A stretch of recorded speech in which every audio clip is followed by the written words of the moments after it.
오늘도 좀 말씀이 길지만 함께 전체 내용을 한번 살펴보도록 하겠습니다.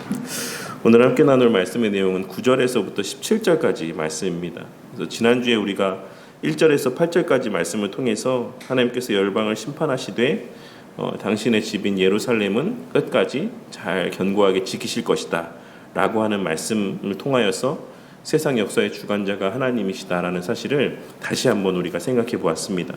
그 가운데 특별히 에그로는 여부스 사람같이 되리라 라고 하는 말씀을 통해 하나님께서는 원수였던 이방인들까지 변화시켜 당신의 성전을 떠받치는 거룩한 백성으로 삼으실 것이다 라는 사실을 함께 나누었습니다. 그리고 무엇보다 그 에그론 사람이 바로 우리 자신이며 우리를 아라우나의 타작마당처럼 재앙을 그치게 하고 성전이 세워지는 거룩한 터로 삼아주셨다라는 사실을 또한 함께 생각해 보았던 것입니다. 오늘 말씀은 이러한 복된 말씀과의 관계 가운데에서 그렇다면 누가 이 복을 우리 가운데 허락해 주실 것인가? 그러니까 어떻게 이러한 복들이 성취될 것인가? 라고 하는 것에 대한 답이 되는 말씀이라고 할 수가 있습니다. 오늘 본문의 말씀은 스가랴 전체에서 가장 중요한 메시아 예언의 핵심 구절 가운데 하나입니다. 1절에서 8절까지의 말씀이 하나님의 심판과 보호를 다루었다면 9절에서 17절까지의 말씀은 그 일을 이루실 왕, 곧 메시아가 누구시며 어떻게 오시고 또한 무엇을 이루실 것인지를 선명하게 우리에게 나타내 보여주는 말씀의 내용이라고 할 수가 있는 것입니다. 오늘 이 시간 이러한 말씀의 내용에 근거해서 총 3가지의 사실 함께 살펴보고자 합니다. 첫째로는 메시아는 언약에 근거해서 하나님의 약속을 이루신다라고 하는 것이고, 또한 메시아는 세상적인 힘이 아닌 겸손한 섬김과 말씀의 능력으로 이 예언을 성취하신다라고 하는 것. 그리고 셋째로 그 성취하신 복을 교회적으로 성례적으로 더욱 풍성히 누리고 만끽하게 하신다라고 하는 것을 오늘 이 시간 이 전체의 내용을 통해서 함께 살펴보고자 합니다. 오늘 말씀의 내용을 나눔에 있어서 우리는 먼저 지난주에 함께 나눴던 말씀 가운데 8절 말씀의 의미를 좀 다시 생각해 볼 필요가 있는데, 왜냐하면 이 8절의 말씀은 9장 전체의 내용에 있어서 앞부분과 뒷부분을 이어주는 중요한 하나의 연결고리 역할을 하고 있는 말씀이기 때문입니다. 8절에서 하나님께서 내가 눈으로 친히 봤다라고 말씀하고 있으신 표현은 단순히 지켜보고 있다라는 것을 의미하는 것이 아닌 이를 히브리어 원문으로 직역해보자면 내가 내 눈으로 보았기 때문이다 라는 뜻으로 이미 과거에 보았던 것에 근거해서 지금 행동하고 있다라고 하는 것, 어떤 뉘앙스, 그런 의미를 담고 있는 표현입니다. 그리고 이 말씀에 전제되어 있는 것은 출애굽기 3장 7절에 기록된 말씀에서와 같이 출애굽 당시에 이스라엘 백성들이 겪었던 것과 같은 고통을 지금 겪고 있는 그 백성들을 내가 그때도 보았고 지금도 똑같이 보고 있다라고 하는 사실의 의미들을 이 말씀을 통해서 우리에게 말씀해 주고 있으신 것입니다. 내가 애굽에 있는 내 백성의 고통을 분명히 보고 그들의 감독자로 말미암아 부르짖음을 듣고 그 근심을 알고 라고 말씀하셨던 것처럼 오늘 말씀에서도 그와 같이 과거에 그와 같이 내 백성들을 보고 그들의 형편을 알고 그들을 구원하였던 것처럼 오늘날 너희들이 겪고 있는 그 모든 것들도 내가 그때와 같이 보고 듣고 알고 있다라는 것을 말씀하여 주고 있으시다라는 것입니다. 그리고 그것은 8절에 기록된 오늘 말씀에서도 똑같이 그와 같은 말씀들을 우리 가운데 말씀하시며 당신의 백성들이 알렉산더를 비롯한 세상의 여러 강포한 자들에게 위협받는 것을 보셨고 언약에 근거해서 그때도 그러하였고 지금도 동일한 그 약속에 근거하여 당신의 집을 지키시겠다라고 약속하고 있으신 것입니다. 이것이 중요한 의미를 갖는 이유는 9절 이하에 등장하는 메시아의 오심과 구원의 사역이라고 하는 것이 하나님의 어떤 자의적인 변덕에 의해서 이렇게 메시아가 오시는 것이 아니라 창세 때부터 계속하여 한결같은 하나님의 그 약속에 근거하여 메시아가 오시는 것임을 잘 나타내 보여주는 말씀의 내용이기 때문입니다. 그리고 이어지는 9절과 10절의 말씀을 통해 그러한 하나님의 언약은 궁극적으로 이제 누구를 통해 온전하게 성취될 것인지를 말씀하여 주고 있으신 것입니다. 오늘의 우리가 함께 살펴볼 말씀 가운데 이 전반부에 기록된 이 말씀은 신약 성경에서 예수님의 예루살렘 입성 사건을 통해 문자 그대로 성취가 되었습니다. 그런데 오늘 우리가 주목해 보아야 될 것은 이 왕에 대해서 묘사하고 있는 그의 특징들이라고 할 수가 있습니다. 첫째로 오늘 본문에서 말씀 가운데 하나님께서는 메시아에 대해서 말씀하시기를 그 왕은 공의로우신 분이다 라고 말씀하고 있습니다. 여기서 사용된 히브리어 단어는 너무나도 많이 들었던 표현이죠. 차다크라고 하는 표현인데, 이는 단순히 도덕적으로 올바르다라고 하는 의미를 넘어 언약에 신실하시고 하나님의 의를 완전히 이루시는 분이다라는 의미를 담고 있는 표현입니다. 이를 통해 우리는 예수님은 율법의 모든 요구를 완전하게 성취하신 분이시라는 사실과 그로 말미암아 성취하신 그 의를 우리에게 전가해 주시는 분이다라는 사실을 이 공의로우신 분이라는 표현을 통해 생각해 볼 수가 있는 것입니다. 그리고 둘째로 구원을 베푸시는 분이라고 말씀을 하고 있습니다. 그런데 이 구원을 베풀다라는 표현이 좀 원문의 뉘앙스를 잘 살리지는 못하고 있는 것 같아요. 왜냐하면 히브리 원문에는 이 표현이 수동태 분사형으로 기록되어 있기 때문에 그렇습니다. 그러니까 수동태가 구원을 받으시는 분이다라는 의미이지 않습니까?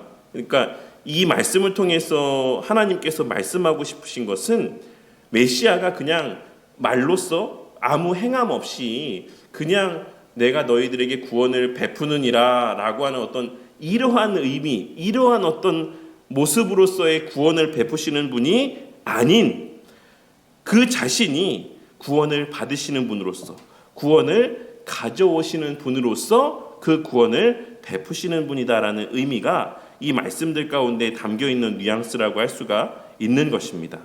그 자신이 고난을 통해 구원을 이루신 이후에, 구원을 받으신 이후에 그 성취하신 그 받으신 구원을 당신의 백성에게 누리게 하실 것이다라는 의미를 담고 있는 표현이 이 구원을 베푸시는 분이라는 의미 가운데 담겨 있는 것입니다. 그리고 실제로 우리 예수님께서는 자신이 범한 죄가 아님에도 불구하고 자신이 구원받으실 그 죄의 책임에서 구원받고 건진받으실 필요가 없으셨음에도 불구하고 당신의 백성들의 대표이자 머리로서 십자가상에서의 형벌대속적인 죽음을 감당하심을 통해 우리에게 죄의 책임으로부터 자유케 되는 은혜를 베풀어 주셨다라는 사실을 우리는 이후의 예수님의 모습을 통해 분명하게 확인할 수 있는 것입니다. 그리고 그런 맥락에서 하나님께서는 구원을 베푸시는 분이시다라고 하는 이 의미를 수동태의 형태로 기록하고 있는 것이다라고 할 수 있는 것입니다. 그리고 셋째로 그 메시아는 겸손하여서 나귀를 타시는 분이다라고 묘사하고 있습니다. 여기서 겸손하다라고 하는 표현은 얼마 전 주일에 팔복 말씀 나누면서도 말씀드렸던 온유하다라는 의미로도 번역될 수 있는 표현입니다. 그리고 제가 그때도 말씀드렸던 것처럼 여기서 말하는 온유함은 그냥 단순히 착하다 혹은 차분하다 이런 의미가 아닌 능동적이고 적극적인 어떤 절제의 의미를 담고 있는, 뉘앙스를 담고 있는 표현이다라는 사실을 아마 기억하실 거라고 생각합니다. 이 절제는 무엇에 근거한 절제다라고 그때 말씀드렸습니까? 하나님의 뜻과 계획을 신뢰함에서 비롯되는 절제함이다라고 제가 말씀을 드렸죠. 그래서 어떤 일들이 있어도 내가 내 뜻으로 더 나서서 무엇인가를 하려고 하는 어떤 그러함이 아닌 하나님께서 뜻하신 바 계획하신 바를 신뢰함으로 그 나의 불끈불끈 솟는 생각을 절제하고 인내할 수 있는, 잠잠할 수 있는 그러한 모습이 바로 이 온유함, 오늘 말씀에서의 겸손함이라고 번역되어 있는 표현의 의미 가운데 담겨 있다라고 할 수가 있는 것입니다. 그렇기에 이어지는 나귀를 타신다라는 말씀의 의미는 겸손함, 온유함이라는 의미와 연결이 되어져서 예수님께서는 인간적이고 세상적인 방식이 아닌 하나님의 뜻과 하나님의 계획 그리고 하나님의 방식대로 이 땅의 왕으로 오실 것을 의미하는 것이다라고 할 수 있는 것입니다. 물론 그렇다라고 해서 예수님은 말을 타고 싶으셨는데 하나님의 뜻이 나귀를 타는 거였으니까는 내가 절제하고 나귀를 타야지 이랬다는 것은 아닙니다. 근데 이 말의 뉘앙스 자체가 그런 의미를 담고 있다라는 것을 말씀드리고 있는 것입니다. 그리고 예수님의 예루살렘 입성의 모습은 성도님들도 잘 알고 있으신 것처럼 다분히 전쟁에서 승리하고 돌아오는 어떤 개선 장군 혹은 승리를 거두고 돌아오는 왕의 이미지를 담고 있습니다.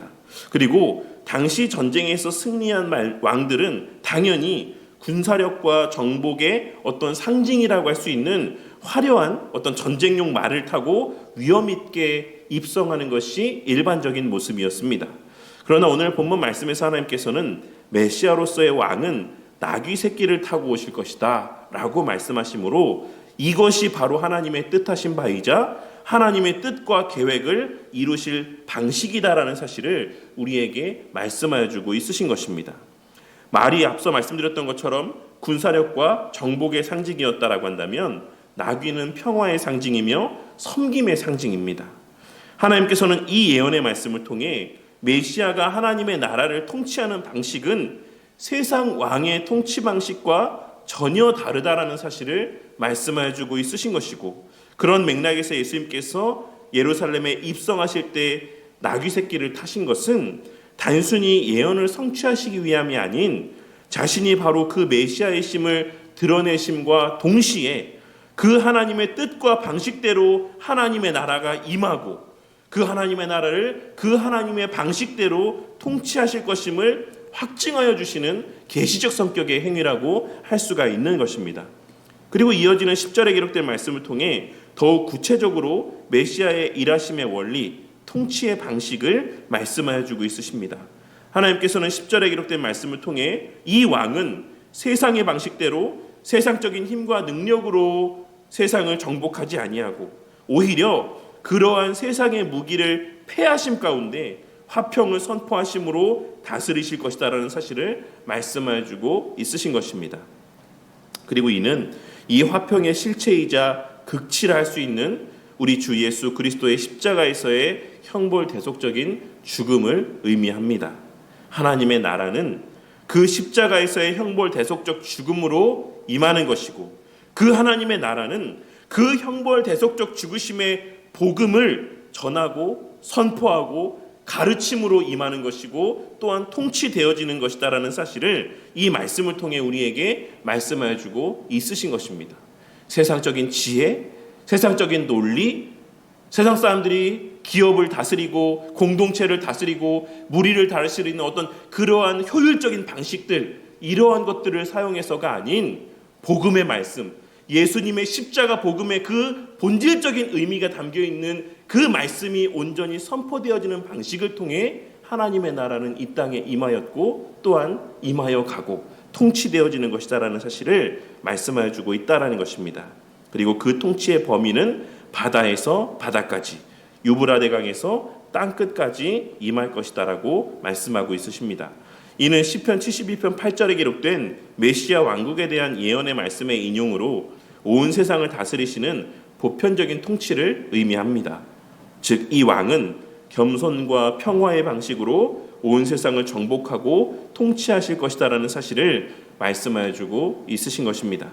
그리고 이어지는 11절의 말씀을 통해 하나님께서 그와 같은 메시아의 은혜를 베풀어 주시는 이유가 무엇인지를 말씀해 주고 있으신데, 그것은 바로 우리의 어떠함 때문이 아닌 하나님 자신이 당신의 백성들과 맺으신 언약의 피 때문이다라고 말씀하고 있으십니다. 우리가 잘나서, 우리가 선해서, 우리가 어떤 열심이 있어서 우리에게 그런 은혜를 베풀어 주시는 것이 아니라 전적인 하나님 편에서 당신의 백성들과 맺어주신 그 언약의 근거에서 하나님께서 이러한 은혜를 베풀어 주신다라고 말씀하고 있다라는 것입니다. 그런데 오늘 본문 11절에 기록된 이 언약의 피에 대해서는 사실 크게 두 가지의 견해가 있을 수 있다라고 생각합니다. 하나는 박윤선 목사님께서 쓰신 주석에서 언급하시고 있는 내용인데, 그 내용을 그대로 말씀드리자면 이 언약의 피는 창세기 15장에서 하나님께서 아브라함과 맺으신 언약의 피를 가리킨다. 하나님은 그 언약에 근거하여 당신의 백성들을 구원하시며 그 언약은 결국 그리스도의 피로 완성된다. 만약 이 말씀을 창세기 15장에 기록된 언약의 피의 말씀에 더 무게를 둔다라고 한다면 우리는 이 언약 체결의 장면에서 쪼개진 짐승 사이를 홀로 지나시는 하나님의 모습을 통해 언약을 주권적으로 일방적으로 성취하시는 하나님의 은혜를 더 풍성히 깨달을 수 있을 것이다라고 생각합니다. 그러니까 그 언약 체결의 장면에서 하나님만이 그 쪼개진 사이를 이제 지나다니시는 모습을 보여주시죠. 이를 통해서 이 언약 성취의 주권자가 그 주도권이 하나님에게 있다라는 것을 보여주셨다라는 것입니다. 하지만 대다수의 개혁주의 학자들과 목사님들은 오늘 말씀에서의 이 언약의 피가 어디에 언급된 언약의 피일까라고 하는 것에 대해서 출애굽기 24장 8절에서 모세가 시내산 언약을 맺을 때 뿌린 그 언약의 피와 연결지어서 생각을 합니다. 제단에다가도 뿌리고 백성들에게도 뿌렸던 그 피, 모세가 그 피를 가지고 백성에게 뿌리며 이르되 이는 여호와께서 이 모든 말씀에 대하여 너희와 세우신 언약의 피니라 라고 하는 이 말씀을 오늘 말씀에서의 이 언약의 피와 연결지어서 해석을 한다라는 것입니다. 그리고 만약 우리가 이 언약의 피에 좀 더 무게를 두어서 이 본문의 말씀을 해석한다라고 한다면 우리는 이 장면에서 제물의 피가 제단과 백성에게 뿌려지는 장면의 의미를 통해 이 의미가 뭡니까? 이 제물의 피가 제단에도 뿌려지고 백성들에게도 뿌려진 이 상징적인 행위가 담고 있는 본질적인 의미가 뭡니까? 이는 이 제물의 피로 말미암아 하나님과 백성의 사이가 한 피로 엮이게 되고 묶여지게 되고 하나가 된다는 것을 의미하는 그러한 의미가 담겨 있습니다. 우리 예수님으로 말미암아 회복된 하나님과 우리 사이에 끊어질 수 없는 연합의 의미가 이 상징적인 행위 가운데 담겨 있다라고 할 수가 있는 것입니다. 이와 관련하여 칼빈 선생님은 그의 주석에서 다음과 같이 이야기하고 있습니다. 스가랴는 여기서 출애굽 당시 하나님께서 이스라엘과 맺으신 언약의 피를 언급하고 있다. 그 언약은 그리스도의 피로 인쳐지고 완성되었다. 그리고 그 근거를 바로 마태복음 26장에 기록된 예수님 말씀인 이것은 죄사함을 얻게 하려고 많은 사람을 위하여 흘리는 바 나의 피 곧 언약의 피니라 라고 하는 이 말씀에 두고 있는 것입니다. 그리고 이러한 해석들을 종합적으로 고려해서 11장에서의 하나님 말씀을 보면 이는 그리스도로 말미암아 회복된 하나님과 우리 사이에 끊어질 수 없는 연합으로 말미암아 하나님께서는 당신의 백성들을 늘 주목하시고 지키시고 보호하시고 구원하실 것임을 말씀하고 있으신 것으로 이해할 수가 있는 것입니다.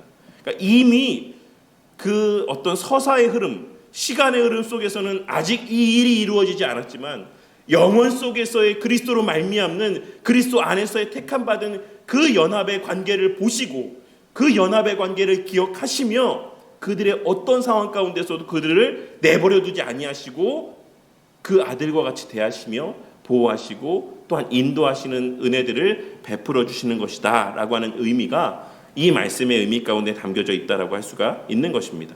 저는 이 두 개의 의미, 그러니까 박윤선 목사님께서 말씀하신 의미나 혹은 그 외에 여러 학자분 또 목사님들이 말씀하신 모든 의미가 다 담겨져 있다라고 생각합니다.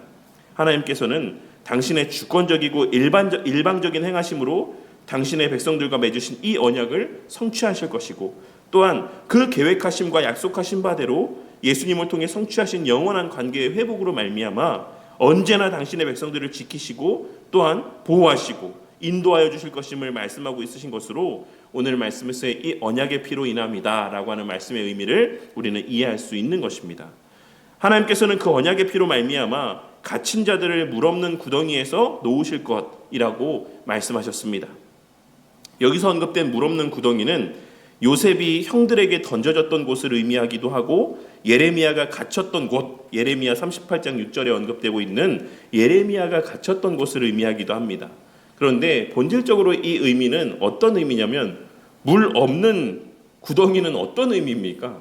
아무런 소망이 없는 죽음과 절망의 극치의 의미를 담고 있는 표현이라고 할 수가 있는 것입니다. 여기서 말하는 물 없는 구덩이는 1차적으로는 이스라엘 백성들이 포로 생활을 했던 바벨론에서의 때를 의미하는 것이긴 하지만 본질적으로는 죄와 사망에 포로된 모든 인류의 상태를 의미한다라고 할 수 있습니다. 그런데 이어지는 12절에서 우리가 조금 좀 깊이 생각해 봐야 될 표현이 등장하고 있는데 그것은 바로 갇혀 있으나 소망을 품은 자들이라는 표현입니다. 여기서 말하고 있는 갇혀있으나 소망을 품은 자들은 누구를 의미합니까? 우리는 주전 538년에 고레스 칙령으로 이스라엘 백성들이 자유롭게 예루살렘으로 돌아올 수 있었다라는 사실을 알고 있습니다. 이 스가랴 지금 이 내용은 그로부터 약 20여 년이 흐른 뒤에요. 그러니까 그 땅에, 바벨론 땅에 있는 사람들 가운데, 그 바사 땅에 과거에 있었던 사람들 가운데 억압되고 어떤 갇혀서 예루살렘으로 돌아오지 못하는 사람은 없었다라는 것입니다. 그런데 왜 하나님께서는 오늘 말씀에서 갇혀 있으나 소망을 품은 자들이라는 이 표현을 사용을 하고 있는 것이겠습니까? 이에 대해서 칼빈 선생님은 비록 그들이 물리적으로 쇠사슬에 묶여 있진 않았지만 여전히 이방 땅에 거주하며 성전 예배에서 단절되어 있다라는 점에서 갇힌 자라고 할 수 있다. 그들은 법적으로는 자유로웠으나 영적으로는 여전히 포로 상태 가운데 있었다라고 표현하고 있고, 박윤선 목사님은 이렇게 이야기하고 있습니다. 바벨론의 남은 자들 중에는 신앙적인 이유로 남은 자들도 있었다. 그들은 그곳에서도 회당을 세우고 율법을 지키며 살았다. 하나님은 그들도 소망을 품은 자로 부르시며 언젠가 완전한 회복에 참여할 것을 약속하신다라고 말하고 있습니다. 저는 전자의 의미도 있겠지만, 그러니까 그 가운데 가기 싫어, 나 여기서 지금 어느 정도 이제 살 만큼 자리도 잡았고, 내가 얘기 들어보니까 저 예루살렘에는 뭐 아무것도 없다 그러고, 또 가서 새롭게 시작해야 되는데 나 그냥 여기 좀 더 있고 싶어 라고 하는 어떤 그런 생각으로 남아있는 사람들도 있었을 것이고, 또 박윤선 목사님께서 말씀하신 것처럼 여러 가지 또 말 못할 신앙적인 이유 때문에 그곳에 남아있었던 사람들도 있었을 것이다라고 생각을 합니다. 그래서 저는 박윤선 목사님의 이 주석의 견해가 조금 더 이 전체 문맥에서는 어울리는 내용이지 않을까라는 생각을 합니다. 그리고 고레스 칙령 이후에 계속해서 그곳에 남아있었던, 오늘 말씀에서 갇혀있으나 소망 가운데 있었던 이 사람들에 대한 성경의 언급들, 기록들이 뭡니까? 에스더죠. 그 이후에도 여전히 그 땅에 남아있었던 사람들, 그 내용들이 에스더서에 기록되어 있는 내용이라고 할 수가 있는 것입니다. 그리고 이와 관련해서 박윤선 목사님은 그의 에스더 주석에서 다음과 같이 말씀하고 있습니다. 에스더서는 귀환하지 않은 유대인들도 하나님께서 버리지 않으셨음을 보여준다. 오히려 하나님은 그들을 그곳에 남겨두심으로써 페르시아 제국 전역에 흩어진 유대인들을 보호하시는 섭리를 이루셨다라고 말씀하고 있습니다. 그러니 이를 종합적으로 고려해 봤을 때 오늘 말씀에서 하나님께서 말씀하고 있으신 갇혀있으나 소망을 품은 자들은 아직 포로지에서 귀환하지 않은 이스라엘 백성들을 의미하는 표현이라고 할 수 있는 것입니다. 그 자들을 향해서 야, 이제 빨리 돌아와, 내게로 돌아와 라고 말씀하고 있으신 것이다라고 할 수가 있는 것입니다. 그런데 사실 이것이 1차적인 의미라고 한다면 사실 이 말씀의 본질적인 의미는 뭐라고 할 수 있겠습니까?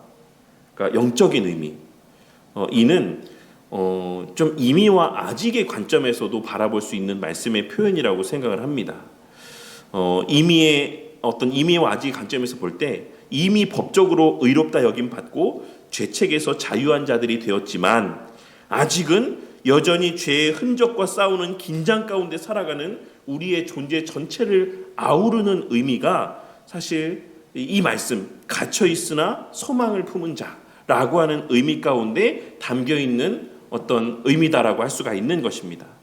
이는 교회가 하나님 나라의 현시이기도 하지만 또한 동시에 여전히 죄가 존재하는 이 세상 가운데 발을 딛고 살아가는 교회의 어쩔 수 없는 모습에 대한 말씀이라고도 할 수가 있는 것입니다. 하나님은 그들을 소망을 품은 갇힌 자들이라고 부르고 있으신 것이고 그것은 오늘날을 살아가는 우리의 현실을 반영한 말씀의 표현이라고도 할 수가 있는 것입니다. 이 말씀을 듣던 1차 수신자들에게 소망과 위로가 되었던 것이 예수님의 초림이 약속되어 있었기 때문인 것처럼 오늘의 이 말씀에서의 소망은 오늘날을 살아가는 우리에게는 궁극적으로 예수님의 재림이 약속되어 있기 때문이라고 할 수 있을 것입니다. 뭐 길게는 예수님의 재림이지만 짧게는 뭡니까? 우리 각자의 개인적인 종말의 때 가운데 마주하게 될 영화의 때에 대한 소망으로 우리는 이 말씀에 대한 소망을 가질 수가 있는 것입니다. 하지만 오늘날 현실 속에서는 이미 예수님이 초림했고 지금 이 순간에도 이 모든 약속이 성취되었으며 또한 성취되어져 가고 있다라고 하는 사실 또한 우리에게 이 말씀이 큰 위로가 되는 이유라고 할 수 있습니다. 하나님께서는 그들을 향해 요새로 돌아와라 라고 말씀하고 있으신데, 여기서의 이 말씀하고 있는 의미, 표현은 그렇게 쓰여 있죠. 제가 뭐라고 됐죠? 어쨌든 이 말씀의 의미는 하나님께로 돌아오라는 것을 말씀하고 있는 것입니다. 하나님께서는 이 말씀을 통해 아직의 시대 가운데 살아가는 열악한 현실 속에서도 늘 하나님 중심의, 말씀 중심의 삶을 살아갈 것을 말씀하시며 그러한 삶의 뒤에 이어지는 약속들이 있을 것이다라는 사실을 말씀해 주고 있으신 것입니다. 하나님께서는 그들을 향해 갑절이나 보상해 주겠다라고 말씀하고 있으십니다. 이는 욥기 42장 10절에서 욥에게 베풀어 주신 은혜를 상기시켜 주는 말씀으로 고난 이후에 오는 풍성한 회복과 축복을 의미합니다. 그런데 13절 이하의 말씀을 보시면 우리는 이 모든 하나님의 약속이 미래적이다라는 사실을 또한 보게 됩니다. 저는 이 말씀을 준비하며 오늘 말씀을 준비하며 이 구절이 사실 많은 위로가 되고 소망이 되었습니다. 이 내용은 좀 뒷부분에 적용해 좀 더 풍성하게 좀 다루도록 하겠습니다. 그리고 13절에서의 유다와 에브라임이라고 하는 표현은 각각 남유다와 북이스라엘의 상징적인 장소를 의미합니다. 이를 통해 하나님께서는 남유다와 북이스라엘이 다시 하나가 되어 하나님의 무기로 사용될 것임을 말씀하여 주고 있으신 것입니다. 활과 화살이 하나가 되어야 비로소 의미 있는 무기가 되는 것처럼 하나님께서는 나뉘어진 것들을 하나 되게 하시고 그 하나 되게 하심을 통해 하나님의 선한 일들 가운데 쓰임받게 하실 것이다라고 말씀하고 있으신 것입니다. 그러니까 여기서 무엇이 떠오르십니까? 당연히 이는 신약의 교회를 말씀하고 있는 것이죠. 모든 여러 가지 이유들로 나뉘어져 있던 자들. 사실 뭐 남유다와 북이스라엘도 우리나라의 이제 대한민국과 북한 사이처럼 뭐 섞일 수 없는 관계였지 않았겠습니까? 그리고 유대인들이 이방인을 생각했던 것처럼 그렇게 섞일 수 없는 무리이지 않았겠습니까? 근데 하나님께서는 장차 그 모든 여러 가지 차이와 조건들로 말미암아 나뉘어져 있던 것들을 하나 되게 하셔서 하나님의 일들을 이루실 것이다라는 것을 말씀하고 있으신 동시에 또 한 가지 활과 화살이라는 관계를 통해서 알 수 있는 것처럼 이 모든 교회의 힘이라고 하는 것은 한 몸됨에서 비롯되는 것이다라는 의미 또한 오늘 말씀 가운데 우리는 좀 생각해 볼 수 있는 부분이라고 생각합니다. 활이 아무리 좋아도 화살이 없으면 쏠 수가 없는 것처럼, 화살이 아무리 좋아도 활이 없으면 의미가 없는 것처럼 교회의 교회됨, 교회의 힘이라고 하는 것은 어느 개개인이 아무리 힘이 좋아도 그 공동체가 하나 되지 아니하면 진정한 그 가치와 힘을 발휘하지 못한다라고 하는 의미 또한 이 말씀의 의미 가운데 담겨져 있다라고 할 수가 있는 것입니다. 그런데 하나님께서는 이 특별한 은혜가 그들 당대에 성취될 약속이 아닌 너희 자식들을 일으켜라는 말씀에서와 같이 그들의 자손들을 통해 성취될 약속이라는 것을 말씀하고 있습니다. 그러니까 미래의 일이라고 말씀하고 있으신 것이죠. 그래서 이는 그냥 1차적으로 보자면, 굳이 보자면 그러니까 이들에게도 의미가 있어야 되지 않겠습니까? 그래서 가까이 보자면 마카비 시대에 사실 이러한 어떤 외형적인 모습에서의 언약 약속은 성취가 되었다라고 할 수 있습니다. 비록 잠깐이지만 하지만 이는 궁극적으로 예수님을 통해 세워질 교회를 말씀하고 있는 것이다라고 할 수가 있는 것입니다. 13절 이하에 기록된 모든 약속은 실제로는 나뉘어진 것을 하나 되게 하심으로 세우실 하나님 나라의 현시로서의 교회를 향한 약속의 말씀들이다라고 할 수 있는 것입니다. 13절의 말씀은 교회의 강력한 힘을, 14절의 말씀은 하나님의 임재와 함께 하심에 대한 어떤 의미들을 담고 있는 표현들인 것이고 15절 이하의 말씀은 전쟁에서의 승리 이후에 벌어지는 잔치의 이미지를 보여주는 묘사들이라고 할 수 있습니다. 그래서 13절과 14절은 조금 그렇게만 이해하시면 돼요. 너무 세세하게 볼 필요는 없을 것 같습니다. 이 표현이 좀 그런데. 네, 어쨌든 15절 이하에 좀 제가 주의해서 보고 싶은 말씀이 있어서 그런데 15절에 보시면 저희 아내 같은 경우는 기절초풍할 표현이 쓰여 있죠. 저희 아내가 피만 봐도 막 이렇게 막 네, 속을 미식거리고 막 이렇게 하는데 15절에 하나님께서 어떤 은혜를 주시겠다고 말씀하고 있습니까? 그들이 피를 마시고 즐거이 부르기를 이렇게 말씀하고 있지 않습니까? 물론 여기서의 피를 마신다라는 의미가 이제 성찬을 의미한다라고 보시는 분들도 있는데 성찬적인 의미는 사실 뒤쪽에 등장하는 의미고 원문에는 중요한 것은 NIV 성경이 있으신 분들은 뭐 보시면 아시겠지만 히브리어 원문에도 사실 피를 마신다라는 표현이 없습니다. 이는 의역이라고 할 수가 있어요. 그래서 15절 원문을 직역하면 히브리어 원문을 직역하면 다음과 같이 번역할 수가 있습니다. 만군의 여호와께서 그들을 보호하시리니 그들이 삼키고 물맷돌을 짓밟을 것이며 그들이 마시고 포도주처럼 떠들 것이며 제사 그릇처럼 제단 모퉁이처럼 가득 찰 것이다. 이렇게 기록되어 있어요. 이 본문의 해석과 관련해서 에드먼드 클라운이라고 하는 유명한 교수님은 뭐라고 말씀하고 있냐면 스가랴 9장 15절에서의 마시고 취한 것처럼 이라고 하는 표현은 궁극적으로 성령의 충만과 성찬의 기쁨을 예표한다. 교회는 그리스도의 피를 마시고 성령으로 충만하여 기쁨으로 하나님을 찬양한다라고 설명하고 있습니다. 그리고 카일 델리치 주석을 이제 남기신 카일이라고 하는 교수님은 그들이 제사 그릇처럼 가득 차고 제단 모퉁이처럼 된다라고 하는 것은 그들이 하나님께 드려진 거룩한 제물처럼 된다라는 의미다. 즉 전쟁에서 승리한 이후에 그들 자신이 하나님께 드려진 산 제사가 된다는 것이다 라고 설명하고 있습니다. 그러니 이는 신약의 교회가 예수님의 십자가 승리 이후에 성령 하나님을 통해 부어주시는 은혜로 말미암아 늘 기쁨이 충만하고 그 실제적인 은택들을 누리고 만끽하며 자신들이 곧 산 제물이 되어 산 제사를 드리는 공동체. 예수님께서 그러하셨듯 자신의 전부를 하나님과 이웃을 위해 드리는 삶을 살아가게 될 것을 말씀하고 있으신 것이자 그러한 삶을 기쁨으로 감당하고 그들의 그러한 섬김의 삶이 용사의 칼과 화살 같은 능력을 발휘하게 될 것이다라는 사실을 말씀하고 있으신 것으로 이 뒷부분의 말씀의 내용을 이해할 수 있는 것입니다. 이해가 되십니까? 예수님의 십자가 승리 이후에 이러한 교회적 기쁨이 가득한 교회적 삶, 이 예수 그리스도와 같은 충만한 이타적 삶이 그것이 교회의 힘이다. 한 몸됨으로써 발현되어지는 그러한 공동체로서의 모습이 바로 이러한 교회의 힘과 능력이다. 그리고 그것이 그 교회 공동체 안의 형통함은 물론이고 세상 가운데 아름다움으로 매력으로 발산되어지게 될 것이다라는 사실을 말씀해주고 있으신 것입니다.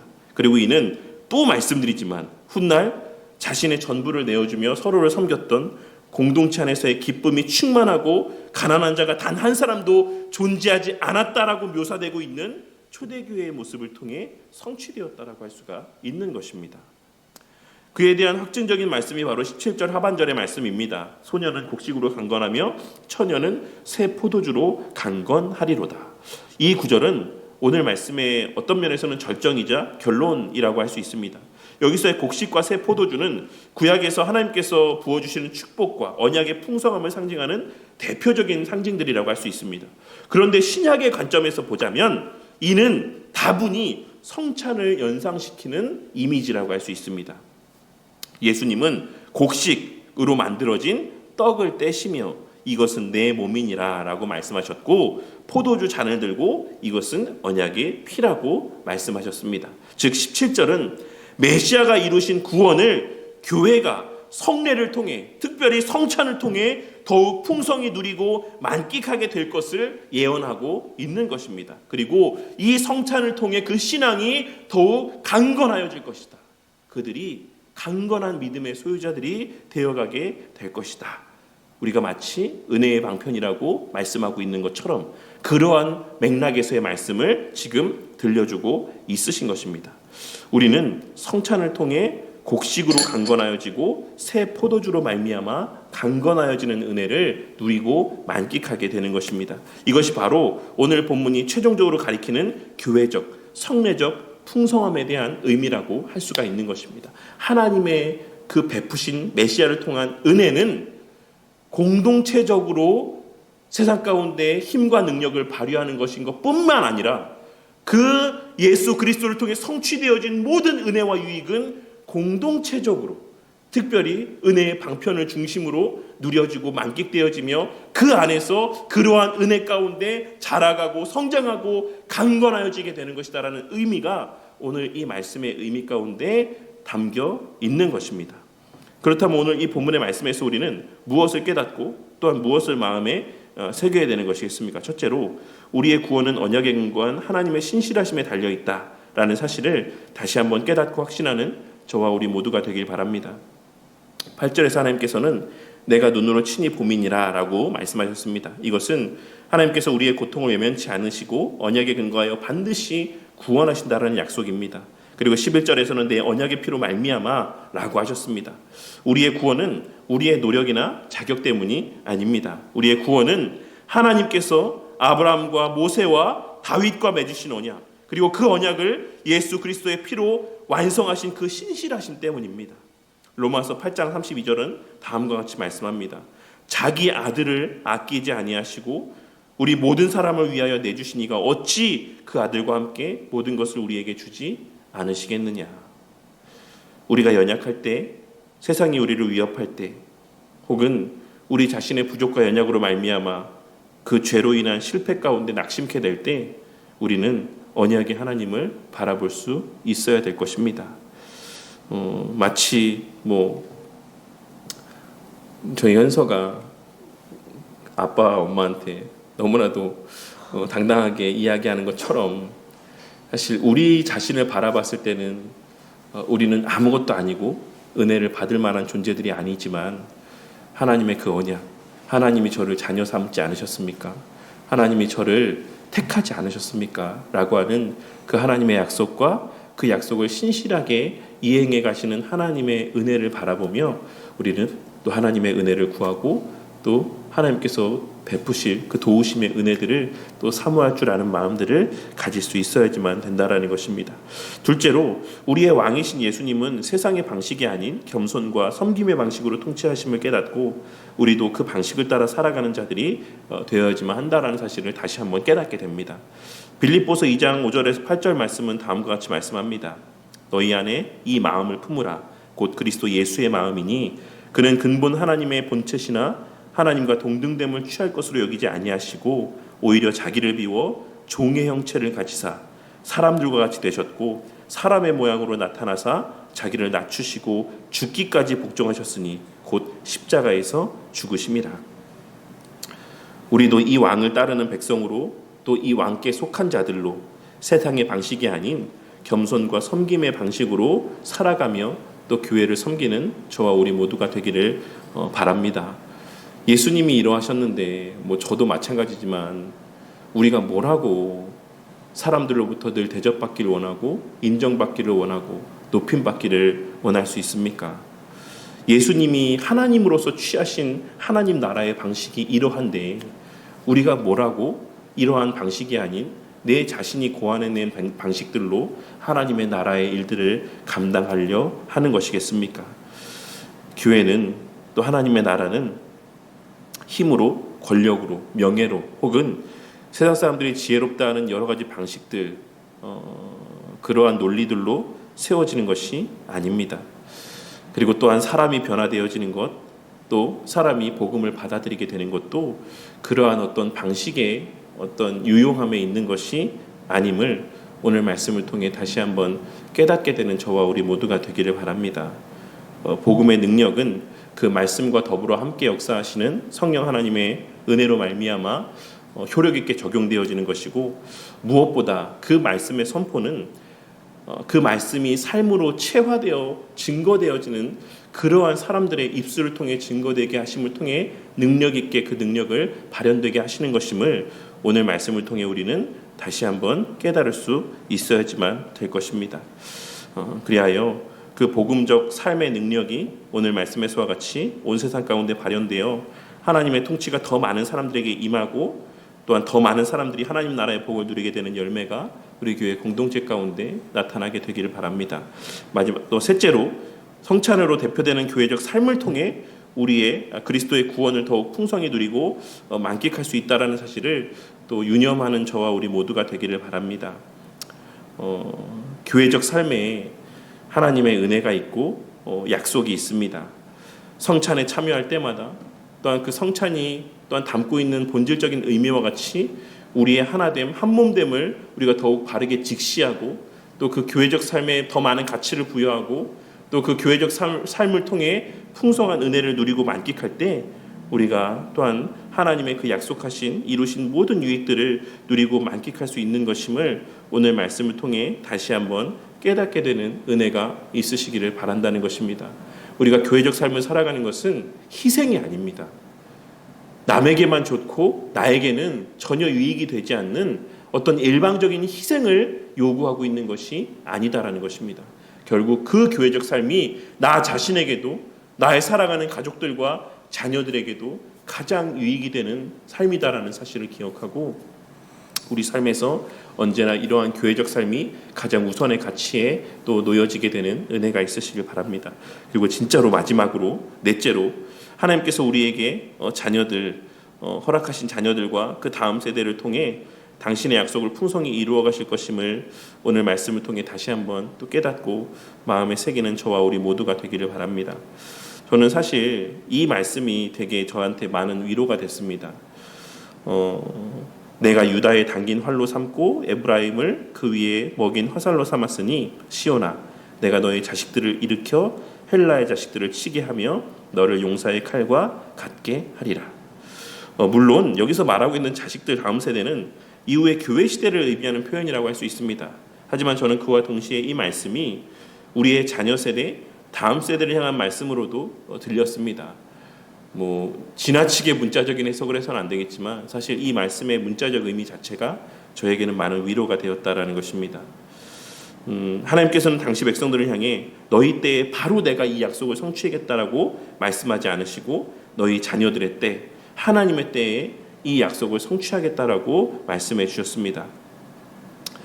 다들 아시겠지만 최근에 올 한 해 우리 교회는 좀 많은 어떤 힘듦이 있었다라고 생각을 합니다. 우리의 매주, 우리의 매달, 우리의 매년의 삶이 늘 제자리인 것만 같이 여겨질 때가 있고 어떤 때는 오히려 뒤로 퇴보하는 것과 같이 여겨지는 그러한 때도 있는 것이 사실입니다. 우리 교회의 외적인 모습들이 변변치 않아 보일 때가 많고 우리의 모든 교회적 삶과 수고들도 아무 열매도 맺지 못하는 것처럼 보일 때도 있는 것입니다. 그러나 오늘 말씀이 우리에게 말씀하고 있는 바는 무엇입니까? 그 약속의 주체가 하나님이시라고 말씀하고 있으시고 하나님께서 그 모든 일들을 이루실 것이다라고 말씀을 하고 있으십니다. 그리고 그 약속은 지금 이 순간에도 여전히 이루어져 가고 있습니다. 비록 우리가 깨닫지 못하고 인지하지 못할지라도 예수님께서는 지금 이 순간에도 여전히 일하시며 당신의 약속을 이루어가고 있으신 것입니다. 하나님께서는 비록 우리 당대의 때가 아닐지라도 우리 교회 공동체 안에서 태어나고 자라게 하시는 자녀들을 통해 우리가 전한 복음으로 회심하고 또한 신앙적으로 자라가는 다음 세대들을 통해 당신의 약속을 반드시 이루실 것입니다. 그리하여 우리 자녀들은 우리가 미처 가지 못한 곳까지 가서 우리가 이루지 못했던 일들을 이루며 열방의 복음을 전하고 하나님의 나라를 확장하는 하나님의 화살과도 같은 역할들을 감당케 될 것이다라고 생각합니다.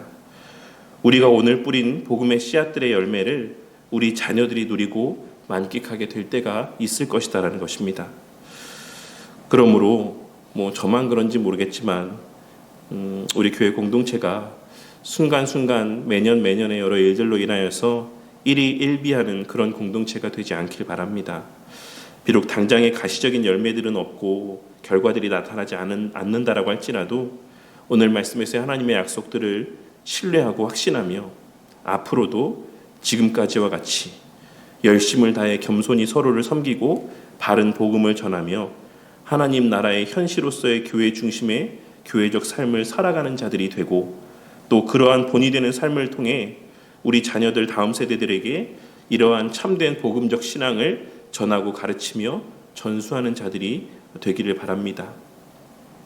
비록 우리가 우리의 교회적 삶을 다른 누구도 알아주지 않는다라고 할지라도 우리가 자녀들에게 가르치는 오늘날의 그 모든 말씀들과 그들에게 보여주는 신앙의 본들은, 그리고 그들과 함께 드리는 모든 예배의 시간들과 기도의 시간들은 결코 헛되지 않을 것입니다. 왜냐하면 하나님께서 오늘 말씀을 통해 우리에게 내가 너의 자식들을 일으켜 하나님 나라의 일들을 감당케 하실 것이다라고 약속하셨기 때문입니다. 오늘 우리는 8절에서 17절까지의 말씀을 통해 왕이신 예수 그리스도께서 언약에 근거하여 우리를 구원하셨고 겸손과 섬김으로 당신의 나라를 세우셨으며 교회적 삶을 통해 우리로 하여금 그 구원의 은혜를 더욱 풍성히 누리고 만끽하게 하실 것이다라는 사실을 함께 살펴보았습니다.